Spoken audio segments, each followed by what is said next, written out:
Hello friends, welcome back to the channel. We are continuing on with the fanfiction Idiots Swipe Left by keraekun. Today we're doing chapter 3, Before the Ceremony. When he wakes up the next morning, the pillow wall is still intact, but the two of them are holding hands over it, their fingers interlaced. Eijirou lays there stroking his thumb across the backside of Katsuki's palm. He's replaying what happened the night before in his mind. It was obvious that his feelings for Katsuki were real. It wasn't just part of their deal anymore. He had been way too obvious and bold with his words and actions. He doesn't regret it, though. There was just something different about Katsuki, and it had infuriated him to see the brilliant blonde so insecure. He was unlike anyone he's ever met. And for some reason, Eijirou just couldn't filter his stupid thoughts, and they had come pouring out of his mouth. He meant what he had told him with all his heart. Katsuki was the man he's been waiting for. If how the blonde had acted last night was any indication, he might just reciprocate his feelings. But clearly, the two of them need to have some kind of conversation. He has to make sure that Katsuki feels the same way. Eijirou feels nerves swirling around in his gut. He isn't sure what he'll do if the other man doesn't feel the same. What if Katsuki was just good at pretending? What if it really was all fake? Could Eijirou make it through another night where it wasn't real? Suddenly he is jolted from his thoughts by the sound of Katsuki's phone blaring. Katsuki grumbles next to him, and fuck, it's cute. He lets go of Eijirou's hand to roll over and answer his phone. "This better be important, hag," he groans into the phone. With the hand not on the phone, he grabs the glass of water that Eijirou had set out the previous night and chugs it. When Katsuki notices the pillows separating them, he shoves them out of the way to curl into Eijirou's side, pressing one ear to his chest and putting the phone against the other. Eijirou is relieved, wrapping his arm around his fake, who knows anymore, honestly, boyfriend. He doesn't seem upset that Eijirou had slept in the same bed as him. Clearly he hadn't been so drunk that he had forgotten about how they were acting the previous night. "Of course we'll be there on time. I'm the best man, for fuck's sakes. You and the old man should worry about yourselves." Holy shit, does he talk to his parents like that? Holy shit, are his parents going to be at the wedding tonight? "We, as in me and Eijirou, fucking obviously. Yes, he looks damn good in the tux you guys made him. What the fuck you gotta ask me for?" Katsuki huffs. They need to have a conversation now. He doesn't know if he can meet the guy's parents if it is just part of their deal and his feelings aren't returned. He lies there half asleep, playing with Katsuki's hair, while he listens to the man cursing out his own mother.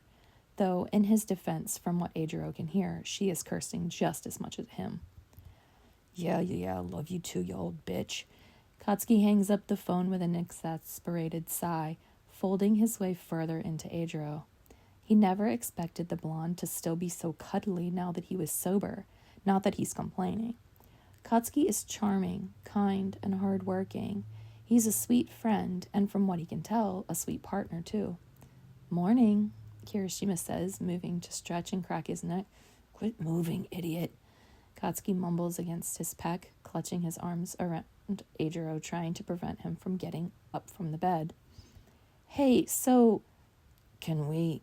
they start to say at the same moment. The conversation that needs to happen hangs in the air between them. But neither of them really knows what to say. What is he supposed to say? "Hey, I know we said this was fake, but clearly I want to kiss you. Is that cool, bro?" "I think you're the man I've been waiting for too, Eijirou." Katsuki leans up to make eye contact with him, and Eijirou feels his face break out into a grin. "Like, for real life?" Eijirou chuckles in belief. "For real life." "Not pretending?" "No, you dumbass. Stop asking stupid shit. I know we were pretending at first, but clearly there's something between us that isn't fake, and I want to explore what that is. No one's ever gone out of their way to look out for me like you.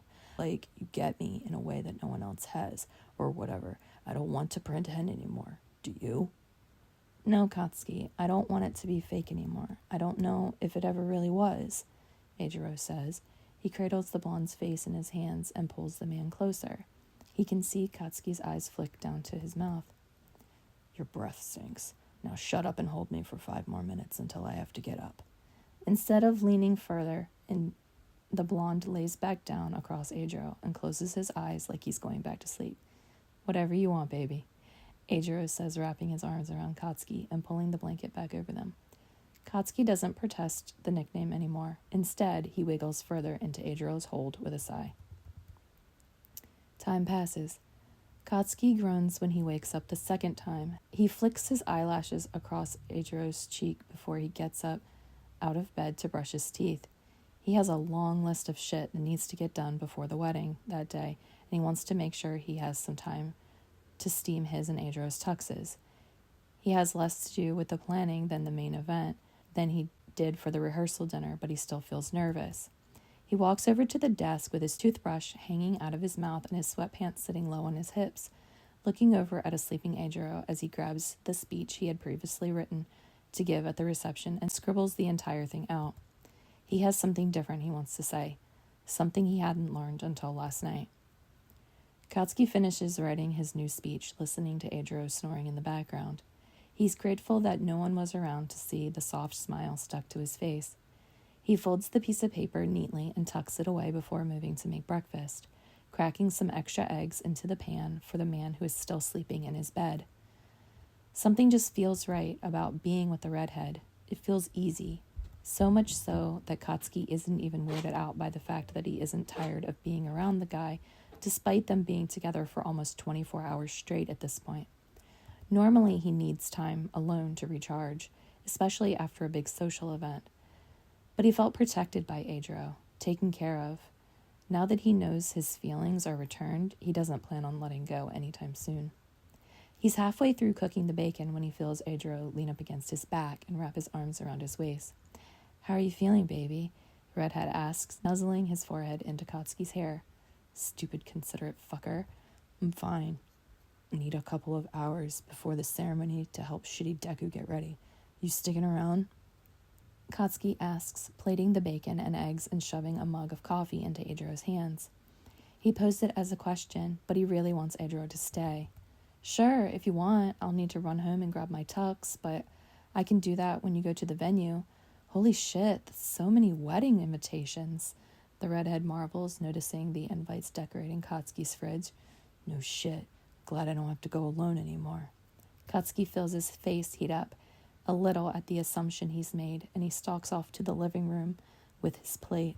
Hell yeah, more free cake, Eijirou chuckles, sticking close behind, his own plate tucked in his hands. Speaking of, the redhead gasps, remembering something. He sets his plate on the coffee table and runs back to the kitchen to open the fridge. Katsuki rolls his eyes when he sees his boyfriend come back to the living room with his piece of leftover cake from the rehearsal dinner. When Eijirou sits on the couch next to him, Katsuki cups his face with his hands, leaning in slightly. He sees the man's pupils blow wide. Katsuki smirks and wipes some stray frosting off the side of his mouth, slowly moving his thumb across Eijirou's bottom lip. Eating cake for breakfast. Brush your teeth after, or else you'll get a cavity, dumbass. He huffs before pouring more hot sauce on his own meal. While they eat, Katsuki gives Eijirou a rundown of the next couple of weddings he's been invited to. When he gets to the end of the list, Eijirou has a look on his face that Katsuki can't quite place. Who do you think will get married after that, Katsuki? It's an innocent question. Katsuki fights a blush and tries not to read into it too much, flicking the TV on to a cooking show and shoving his plate away to curl up into Eijirou's side. Don't let me fall asleep again, he grumbles, pulling a blanket over himself. I got shit to do. Eijirou wraps his arms around Katsuki, shifting them slightly, and the blonde feels his heart thumping rapidly in his chest. Time passes. Eijirou can't get over how good it feels to have Katsuki pressed into his side. He wonders if he has ever been more comfortable in his entire life. Katsuki is so unbelievably soft. He's leaning with his head against Eijirou's shoulder, and he can't help but nuzzle his face into the soft blonde spikes. Fuck, the blonde smells so good. like cinnamon and clove. He presses a kiss onto the top of the man's head. Katsuki leans up to kiss Eijirou's cheek before moving to drag his lips across the man's jaw. Eijirou has to suppress a whine when the man begins peppering kisses near his ear. It feels good. He tilts his head a little to the left to give more access to his neck and goes totally pliant on the couch. The sound of the TV humming in the background is easy to ignore with the way Katsuki is touching him. "Can I kiss you?" Eijirou asks, hand coming up to press into Katsuki's cheek. Katsuki leans into the touch with a nod, and Eijirou wastes no time connecting their lips. Unlike their first kiss from the rehearsal dinner, this one is more desperate. It's still slow, but this time Katsuki swipes his tongue across Eijirou's bottom lip, and it does something to him. The motion pulls a moan from the redhead that Katsuki is quick to swallow. Had they been basically strangers yesterday? Eijirou doesn't know how that can be possible. His large calloused hands map out the blonde's body like he's something precious, moving gently. Eijirou didn't realize he had closed his eyes until he opens them when he feels a sudden loss of touch. Katsuki is sitting up and looking over him with a raised eyebrow. Then suddenly, he's being pulled off the couch. "Like this," Katsuki huffs, ignoring the questioning look that Eijirou knows he's giving him. He feels a bit like he's being maneuvered like a doll, but Eijirou lets himself be pushed onto the floor in front of the couch. He feels the blonde's hands pull his shoulders back, pressing them into the front of the couch. Katsuki sits back on the couch, one leg on either side of him, caging him in. Eijirou shivers at the feeling of Katsuki's hand at the nape of his neck, thin fingers threading their way through the dyed locks, and Eijirou resists the urge to lean his face into the side of Katsuki's knee. Fingernails scratch against his scalp for a moment before Katsuki's hands travel down to Eijirou's shoulders. The blonde rubs a few slow circles there, and fuck, it feels good. It feels intimate, sexy. Eijirou groans when Katsuki presses even harder with the ball of his palm before bringing his hands back up to twist their way through his hair some more. Having your hair played with shouldn't feel like foreplay, but fuck, somehow it does. Katsuki's moves become more intentional, and Eijirou feels the hair at the side of his head being separated into 3 parts. "If you wanted to do my hair, you could have just asked," Eijirou chuckles.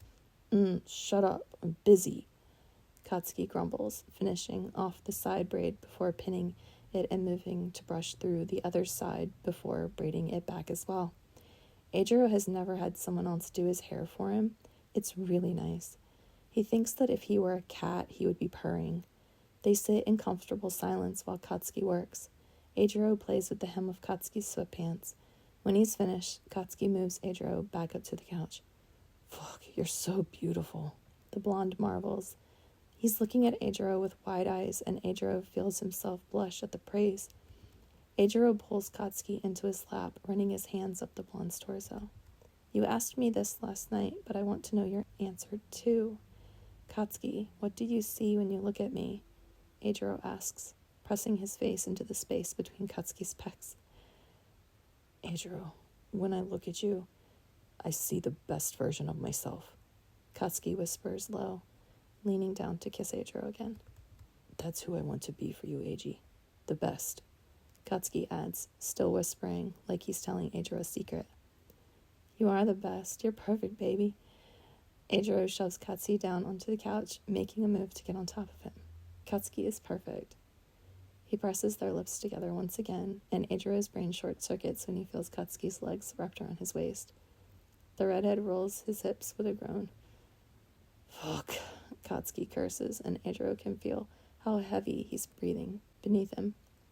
"Eiji, I want... please..." The blonde's voice is husky, and there's a lower tone to it that wasn't there before. It stirs something in Eijirou's gut. "What is it, baby? Say the word, and it's yours," Eijirou says between kisses. He feels like a teenager. It's probably been that long since he's made out with someone on a couch like this. Katsuki pulls away, letting out a frustrated groan. "Fucking shit, we can't do this now. I just did your hair, and I'm not about to fuck it up." He has this pout on his face. Eijirou thinks it's adorable, and he stomps off into the kitchen. He He dumps their plates into the sink before stalking off to the bathroom. Eijirou hears Katsuki's phone ring for the second time that morning. "Make yourself useful. Answer that for me, will you, eh?" Katsuki shouts. Eijirou answers with a timid hello, forgetting to check the caller ID. "Ka-chan, I need you to..." "Oh, hey, Kirishima. I didn't realize you two would be together already. Could you, ask Ka-chan if he would stop to grab some ice on the way? Sho and I are already at the venue, and..." "Oh, I can stop and grab some for you, Midoriya. I don't mind. Katsuki said he has some things to take care of, but I can drop it off for you, if that's all right." Eijirou offers, his fingers running across the braids in his hair. He doesn't want Katsuki to have to stress out about anything else. He feels the phone snatched away from his ear. "Asking my boyfriend to run your shitty errands, Deku?" Katsuki huffs into the phone. "Shitty air. Sit still and fucking plug your nose for me. Don't fucking move." The blonde adds before Eijirou feels his head absolutely plastered with hairspray. "I don't mind, Katz. He wasn't asking me anyway. He wanted you to do it, and I just wanted to help," he said, wincing a little as he gets a mouthful of leftover hairspray. "Fine, you sweet fucker," Katsuki says, smoothing away some of the last few stray hairs around Eijirou's head. "Gee, Ka-chan, you being in a relationship has made you soft." He hears Midoriya's voice laugh through the phone in Katsuki's hand. "Fuck off, Deku. I'll see you at that fancy-ass hotel in a few." Katsuki seethes, but he doesn't challenge his friend's words before hanging up. "Hey, don't fuck up your hair before tonight. If you do, I'll..." Eijirou cuts off the man's grumblings with a kiss. "You'll do what, baby?" Eijirou laughs when Katsuki flips him off before stomping to his bedroom to steam his tux. The two men part ways shortly after that. Eijirou off to grab ice and change into his tux. Katsuki texts him the info on where to park and how to find the room that Midoriya, Katsuki, and the rest of the wedding party will be getting ready in. Eijirou has never steamed any of his clothes before, but he decides to try ironing the tux since Katsuki had done so with his. He's about halfway through when he hears his phone buzz.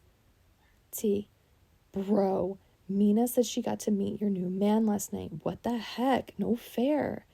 Eijirou laughs. He can't believe their original plan had been to break up after the wedding. Now he can't imagine his life without Katsuki. He types out a quick response, careful not to burn his tux pants. "Bro, don't worry. I'm sure you guys will meet soon. I think you're going to love him." He hopes that Mina didn't say anything negative about Katsuki to Tetsu. Not that he needed her approval or anything, but what happened last night with her still stung. He hopes that she can stay open-minded and see Katsuki the way he does. It didn't feel right to not have another conversation with her about it. He hopes that, after the wedding, they can all get together. Eijirou knows it's still early, but he really likes Katsuki. He can see a future with him, and he wants his friends to take their relationship seriously, even if it started off as a fake one. Eijirou finishes getting ready quickly. It doesn't take long since his hair is already done. Figuring out his cummerbund had been tricky, but he watched a quick video on how to do it. The tuxedo really does look good on him. It hugs him in all the right places. Bakugo's parents are clearly very talented. He has the bow tie hanging around his neck. He has no clue how to tie it. He hopes that Katsuki will do it for him when he drops off the ice for the bridal party. He almost feels too fancy for his own truck, he thinks as he climbs in. He stops at the corner store by his place to grab a couple bags of ice that he chucks into an old cooler that he usually takes hiking. It takes him a while to get to the venue since it's downtown, and wow, is it fancy. This Todoroki guy must be loaded. He had thought the rehearsal dinner had been nice, but this did not compare to that at all. The cake is definitely going to be amazing. When he walks in, he's able to ask reception to help find where the wedding party is getting ready. He lugs the cooler behind him and knocks on the door. Deku answers, his green curls are slicked back, and there are flowers pinned to the lapel of his white jacket. "Hey man, you look amazing," Eijirou grins. "I just wanted to drop off that ice for you real quick." "Kirishima, thank you so much. I don't know how we forgot to make sure they had ice here for us," he chuckles. For someone about to get married, he doesn't seem nervous at all. Eijirou listens to the man chattering about making sure everyone was staying hydrated throughout the day as he scans the room for Katsuki. When his eyes find him, he feels his jaw drop. He's not even gotten his tuxedo jacket on yet, and he's already absolutely beautiful. He hasn't noticed Eijirou yet. He's been fussing with the clasp on Ochako's dress. Midoriya laughs when he notices. "You really like him, don't you?" he says with a small smile coming across his face. "Yeah, I really do," Eijirou replies, not taking his eyes off the bun. "Ka-chan, your boyfriend is here!" "He better have the fucking ice with him. I'm not drinking hot champagne," he hears Katsuki grumbling as he finishes with Ochako's outfit. Eijirou hadn't noticed last night, but in her tight-fitted bridesmaid's dress, it's hard to miss that she's sporting a baby bump. When Katsuki walks over to him, it's like they're the only two people in the room. The blonde's hands go for Eijirou's undone bow tie, surely knowing that Eijirou wasn't able to tie it himself. His fingers move carefully as they stare into each other's eyes the entire time. Eijirou wants to say something, but his words all dry up in his throat at the blonde's proximity, so he settles for staring at him instead. "You clean up nice, eh?" Katsuki says when he's finished, taking Eijirou's face in his hand and smoothing a thumb across his cheek. The little bubble they had been in is broken by the sound of Midoriya feigning a gag. Katsuki's hand frees in position on Eijirou's face, and he glares over at his childhood friend. "You're so fucking lucky it's your wedding day, because otherwise you would be dead right now. Shitty Deku thinks he could say shit up to me about being gross when his tongue basically lives down the back of Icy Hot's throat." Katsuki starts grumbling to himself, and it's not like Midoriya's own mumbling. Eijirou can't help but chuckle at it. The two men are more like each other than they think. "Thanks, baby," Eijirou says in a low voice. "I'll get out of your hair. Good luck out there, and congratulations." Katsuki leans his cheek up to Eijirou in a silent demand for a kiss that the redhead is happy to provide him with. All right, friends, thank you so much for coming back for Chapter 3. I hope that I will see you next time as we continue with Chapter 4.